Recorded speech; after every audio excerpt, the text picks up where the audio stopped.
नमस्कार दोस्तों, स्वागत है आप सभी का कहानी के एक और नए एपिसोड में। तो चलिए शुरू करते हैं। हरियाणा के भिवानी जिले के सिंगाना गांव में कुछ मजदूर अपने खेतों की ओर जा रहे हैं।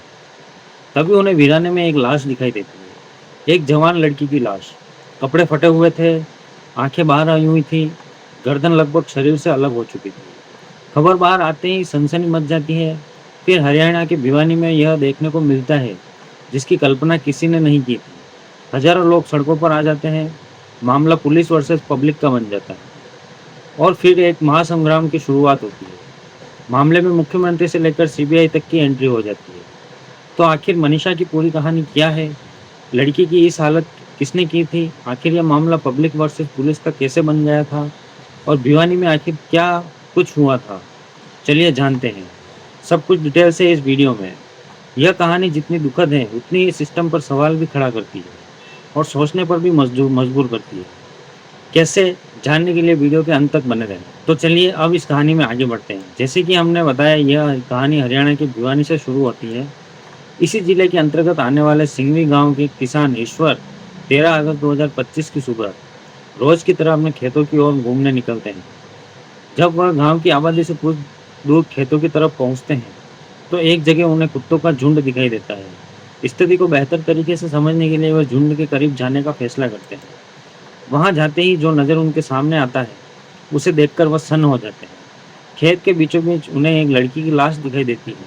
वो लाश ऐसी बुरी हालत में थी कि हमारे लिए उसे शब्दों में बयान करना भी नामुमकिन सा है। जैसे ही वो लड़की की लाश को देखते हैं तुरंत गांव के दूसरे साथी को कॉल करके मौके पर बुला लेते हैं।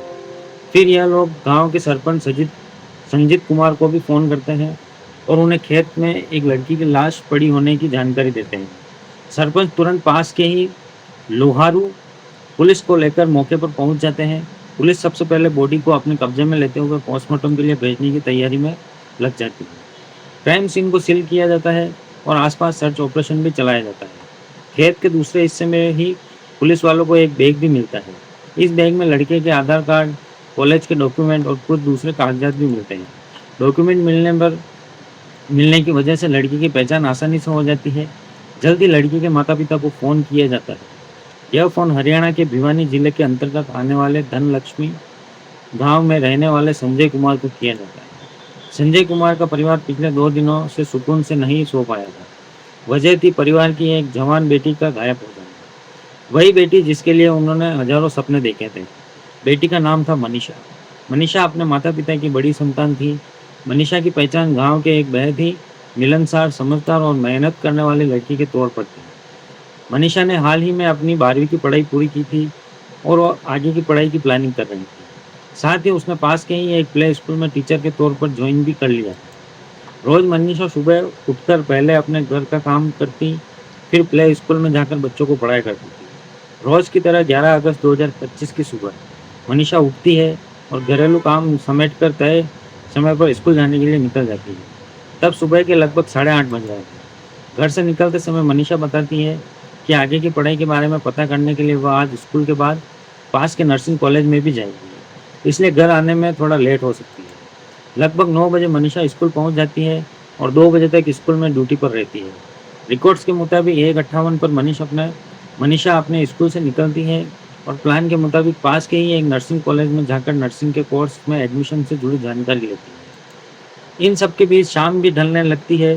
परिवार वाले बेटी की वापसी का इंतजार करते रहते हैं। जब शाम के लगभग 6:30 बज जाते हैं तब पिता मनीषा को फ़ोन करके स्थिति जानने की कोशिश करते हैं। जब वो फ़ोन ऑन करते हैं तब उनकी नज़र बेटी की मिस्ड कॉल पर पड़ती है। 6:26 पर मनीषा ने पिता संजय के मोबाइल पर फ़ोन किया हुआ था, लेकिन काम में बिजी होने की वजह से संजय वह फ़ोन रिसीव नहीं कर पाते। मिस्ड कॉल देखते ही तुरंत वह अपनी बेटी को रिटर्न कॉल करते हैं, लेकिन इस बार मनीषा का नंबर स्विच ऑफ आता है। अमूमन मनीषा जब भी घर से बाहर जाती है तब उसका मोबाइल कभी भी स्विच ऑफ नहीं होता था, लेकिन इस बार उसका मोबाइल स्विच ऑफ हो चुका था। परिवार वाले सोचते हैं कि शायद घर से सुबह-सुबह निकली थी और शाम भी हो चली है, तो हो सकता है उसी बीच उसका मोबाइल डिस्चार्ज होने की वजह से वो स्विच ऑफ हो गया। इसलिए परिवार वाले थोड़ी देर के लिए निश्चिंत हो जाते हैं और बेटी की वापसी की राह ताकते रहते हैं, लेकिन उनका इंतज़ार बस लंबा ही होता चला जाता है। बढ़ते अंधेरे के साथ परिवार वालों की चिंताएँ भी बढ़ती चली जाती हैं और अब यह लोग मनीषा के जानने वालों को फ़ोन करना शुरू करते हैं, लेकिन कहीं से भी मनीषा के बारे में कोई जानकारी निकल कर नहीं आती। जब कहीं से भी बेटी की जानकारी नहीं मिलती, तब परिवार वाले स्थानीय पुलिस स्टेशन में जाकर बेटी के गायब होने की जानकारी पुलिस वालों को दे देते हैं। जैसा कि अमूमन ऐसे मामलों में देखने को मिलता है कि ऐसे ही कुछ लोहारू थाने में भी मनीषा के परिवार वालों के साथ होता है। पुलिस वाले मनीषा के गायब होने की बात को गंभीरता से लेने के बजाय कथित तौर पर परिवार वालों से कहते हैं कि लड़की किसी लड़के के साथ भाग गई होगी, 2 दिन में खुद ही आ जाएगी या कोर्ट मैरिज का सर्टिफिकेट लेकर आ जाएगी। तुम लोग परेशान मत हो और घर जाकर सो जाओ। रिपोर्ट्स के मुताबिक जब पुलिस वाले उसकी मिसिंग कंप्लेंट दर्ज नहीं करते हैं, तब यह लोग खुद ही गांव के दूसरे लोगों की मदद लेकर मनीषा की तलाश में रात भर भटकते रहते हैं, लेकिन कहीं भी उन्हें मनीषा नहीं मिलती। हालांकि रात के लगभग 12 बजे मनीषा के नंबर से एक बार फिर पिता के मोबाइल पर फ़ोन आता है, लेकिन फ़ोन रिसीव होने से पहले ही कट जाता है। जब यह लोग रिटर्न कॉल करते हैं, तब तक मनीष मोबाइल स्विच ऑफ हो जाता है। अगला पूरा दिन भी इसी तरह मनीषा की तलाश में निकल जाता है, यहाँ तक कि तारीख बदलकर 13 अगस्त आ जाती है। अनहोनी की आशंकाओं के बीच घिरे परिवार में जैसे ही फ़ोन की घंटी सुनाई देती है, वह तुरंत फ़ोन को रिसीव करते हैं। दूसरी तरफ से आवाज़ आती है कि जल्दी से गांव के पास वाले खेतों में पहुंच जाओ। बेटी की तलाश में 2 दिन से भटक रहे परिवार वाले इस कॉल के बाद भागते हुए बताई गई लोकेशन पर पहुंचते हैं। वह यहाँ बेटी से मिलने की उम्मीद लेकर आए थे, लेकिन यहाँ उन्हें बेटी की लाश दिखाई देती है। वह भी इतनी बुरी हालत में कि देखने से ही उनका कलेजा फट जाता है।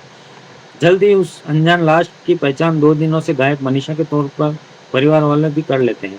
वो मनीषा जो हजारों सपने अपने और परिवार के भविष्य के लिए देख रही थी, अब हमेशा के लिए इस दुनिया से जा चुकी है। मनीषा की लाश मिलते ही परिवार वालों का गुस्सा स्थानीय पुलिस अधिकारियों पर फूट पड़ता है और वह कहते हैं कि अगर पुलिस वाले मिसिंग रिपोर्ट दर्ज करने के बाद बेटी को ढूंढने की कोशिश करते, तो शायद बेटी जिंदा होती। लेकिन पुलिस ने अपनी जिम्मेदारियां नहीं निभाई। यहाँ से माहौल तनावपूर्ण होने लगता है, भीड़ जमा होने लगती है। इन सबके बीच पुलिस वाले डेड बॉडी को पोस्टमार्टम के लिए अस्पताल ले जाने के लिए तैयारी में लग जाते हैं। लेकिन पुलिस वाले की शुरुआती रवैये से दुखी परिवार वाले मांग पर अड़ जाते हैं कि जब तक पुलिस वालों का आला अधिकारी मौके पर आकर बात नहीं करेंगे, तब तक डेड बॉडी को हाथ नहीं लगाने दिया जाएगा। यहाँ पर कई घंटों तक पुलिस और मनीषा के परिवार वालों तथा गांव के लोगों के बीच खींचतान चलती रहती है और आखिरकार पुलिस के आला अधिकारियों के आने के बाद पोस्टमार्टम की फॉर्मेलिटी पूरी हो पाती है। क्राइम सीन और डेड बॉडी की हालत बता रही थी कि मनीषा के साथ बहुत ही बेरहमी के साथ दरिंदगी की गई है। लेकिन भिवानी अस्पताल में जब मनीषा का पोस्टमार्टम किया जाता है और उसकी रिपोर्ट आती है, तो उसमें एक अलग ही दावा किया जाता है। पोस्टमार्टम के मुताबिक कहा जाता है कि मनीषा की हत्या नहीं की गई है, बल्कि उसने खुद ही जहर खाकर अपनी जान दी है। परिवार वाले पोस्टमार्टम रिपोर्ट को मानने से इनकार करते हुए हंगामा शुरू कर देते हैं और फिर पोस्टमार्टम की मांग दोहराई जाती है। आगे खूब हंगामा होता है। कई घंटों के हंगामों के बाद आखिरकार प्रशासन की ओर से परिवार वालों की मांग मान ली जाती है और एक बार फिर से पोस्टमार्टम करवाने का फैसला किया जाता है। इस बार डेड बॉडी को पीजीआई रोहतक भेजा जाता है, जहां जब दूसरी बार पोस्टमार्टम किया जाता है, तो खुलासा होता है कि मरने से पहले लड़की ने एक संघर्ष किया था। यह इस बात की ओर इशारा था कि उसके साथ शायद ज़बरदस्ती की कोशिश की गई थी और उसने बचने की पूरी कोशिश की थी। यहीं से लड़की की सलवार की फटी होने की बात सामने आती है। यह खबर बाहर आते ही लोगों का गुस्सा और बढ़ जाता है तथा लोग सड़कों पर आकर लड़की को इंसाफ देने की मांग करने लगते हैं। हंगामा इतना बढ़ जाता है कि तत्काल राज्य सरकार की ओर से इलाके के एसपी और तथा शुरुआत में मामले में लापरवाही बरतने वाले 5 पुलिस कर्मियों को सस्पेंड कर दिया जाता है। परिवार वालों का गुस्सा इससे भी शांत नहीं होता है। यह लोग मनीषा का अंतिम संस्कार करने से मना कर देते हैं और सबके सामने सिंघवी हाईवे को ब्लॉक कर देते हैं। इस बीच हरियाणा की लगभग 36 बिरादरी की खाप पंचायत मनीषा के समर्थन में धरने पर बैठ जाती है। सभी यह मांग करने लगते हैं कि जल्द से जल्द मनीषा के कातिल को पकड़ा जाए। खाप पंचायत की ओर से पूरे राज्य में धरना प्रदर्शन की धमकी भी दी जाती है।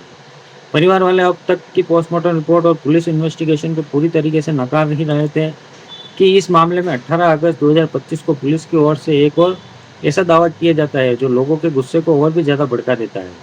दरअसल पुलिस की ओर से एक नोट पेश किया जाता है और कहा जाता है कि आखिरी लेटर है जिसमें मनीषा ने खुद अपने हाथों से अपनी जान देने से पहले लिखा था। कुल मिलाकर पुलिस अपनी ही पहले वाली थ्योरी पर ही टिकी रहती है, जिसके मुताबिक मनीषा ने कथित तौर पर कीटनाशक खाकर अपनी जान दी थी। लोग सवाल उठाने लगते हैं कि अगर पुलिस को मनीषा के बैग से मनीषा का लिखा नोट पहले ही मिल गया था, तो आखिरकार पुलिस 5 दिन तक उस नोट को छुपाकर क्यों रखी हुई थी और 5 दिन बाद उसे सामने लाने का क्या कारण है? मनीषा के करीबी लोग नोट की हैंडराइटिंग को मनीषा की हैंडराइटिंग से अलग भी बताने लगते हैं। इसके अलावा यह भी बात सामने आती है कि अगर मनीषा ने जहर खाया था, तो उसकी गर्दन अलग कैसे हुई, आँख बाहर कैसे है, चेहरा जला हुआ कैसा है। इतना ही नहीं, अगर मनीषा ने शाम में ही जहर खा लिया था, तो फिर पिता के फ़ोन पर उस रात के 12 बजे कैसे फ़ोन किया? लोग सवाल उठाने लगते हैं कि पुलिस जानबूझकर अपनी जिम्मेदारियों से पीछे भागते हुए सारी चीज़ों का ठिकाना मनीषा के सर पर फोड़ना चाह रही है। मनीषा के समर्थन में आवाज़ उठाने वाले लोग इसे मनीषा के चरित्र पर हमला करार देते हुए पहले से भी ज़्यादा व्यापक रूप से प्रदर्शन का ऐलान करते हैं। साथ ही अब इस मामले की जांच सीबीआई को देने की मांग भी होने लगती है। पूरे राज्य में लगभग लोग सड़कों पर आ जाते हैं और एक बड़े संघर्ष की आशंका लोग जताने लगते हैं। स्थिति को बिगड़ते देख राज्य सरकार एक्शन में आती है। 19 तारीख को भिवानी और चीरखी दादरी समेत आसपास के इलाकों में पूरी तरह से इंटरनेट बंद कर दिया जाता है। पूरे इलाकों में सुरक्षा बढ़ा दी जाती है। इसके अलावा सरकार की ओर से परिवार वालों की मांगों को मानने का फैसला किया जाता है। परिवार वालों की मांगों के मुताबिक इस पूरे मामले की जांच 20 अगस्त 2025 को सीबीआई को देने का फैसला किया जाता है। इसके अलावा तीसरी बार पोस्टमार्टम के लिए एम्स दिल्ली को मामला सौंप दिया जाता है। 9 दिनों तक लंबे चले संघर्ष के बाद आखिरकार 21 अगस्त 2025 को मनीषा का अंतिम संस्कार किया जाता है। अंतिम संस्कार के बाद सीबीआई इस मामले की जांच अपने हाथ में लेते हुए घर और क्राइम सीन का मुआयना करती है। आगे लोगों से पूछताछ का सिलसिला भी शुरू होता है। सबसे पहले मनीषा के घर वालों से पूछताछ होती है। उसके बाद मनीषा जिस स्कूल में पढ़ाया जाया करती थी, वहाँ के स्टाफ से भी कई दौर की पूछताछ होती है, जहाँ मनीषा को अंतिम बार देखा गया था। वहाँ के स्टाफ से भी सीबीआई के अधिकारी पूछताछ करते हैं। आगे भी सीबीआई की जांच में लगी हुई है। इस केस की मौजूदा स्थिति की बात करें तो सीबीआई की जांच लगभग 10 महीने बीत चुके हैं, लेकिन अब तक इस मामले में कोई भी रिपोर्ट पेश नहीं की गई है। पंचकुला की स्पेशल सीबीआई कोर्ट की ओर से सीबीआई को 19 जून 2026 तक इस मामले में स्टेट रिपोर्ट दाखिल करने का आदेश भी दिया जाता है, लेकिन सीबीआई की ओर से कहा जाता है कि अभी पूरी जांच नहीं हुई है, उसे और समय चाहिए। इसके बाद अदालत की ओर से 14 अगस्त 2026 तक सीबीआई को मामले में अंतिम रिपोर्ट पेश करने को कहा गया है। दूसरी तरफ बेटी को इंसाफ दिलाने के लिए परिवार आज भी संघर्ष कर रहा है। परिवार की ओर से जांच में हो रही देरी के कारण अनिश्चितकालीन भूख हड़ताल तक की धमकियां भी दी गई है। खाप पंचायत की ओर से सीबीआई तथा सरकार को अल्टीमेटम दिया जा चुका है कि अगर 14 अगस्त 2026 तक इस मामले की सीबीआई जांच सच्चाई का पता नहीं लगा पाती, तो फिर राज्य भर में आंदोलन होगा और यह आंदोलन पहले से कहीं ज़्यादा बड़ा हो सकता है। आगे इस मामले में सीबीआई की ओर से क्या कहा जाता है, हम आपको अपडेट देते रहेंगे। हम उम्मीद करते हैं कि जो भी हो, मनीषा को इंसाफ मिले और किसी दूसरी लड़की को मनीषा जैसा दर्द से ना गुजरना पड़े। फिलहाल मामला हत्या या खुदकुशी के सवालों में उलझा हुआ है। इस मामले पर अपनी राय कमेंट बॉक्स में ज़रूर दें। अगर आपने अभी तक हमारे चैनल को सब्सक्राइब नहीं किया है तो जल्दी से हमारे चैनल को सब्सक्राइब कीजिए। हम मिलते हैं किसी नई कहानी के साथ, तब तक के लिए बाय।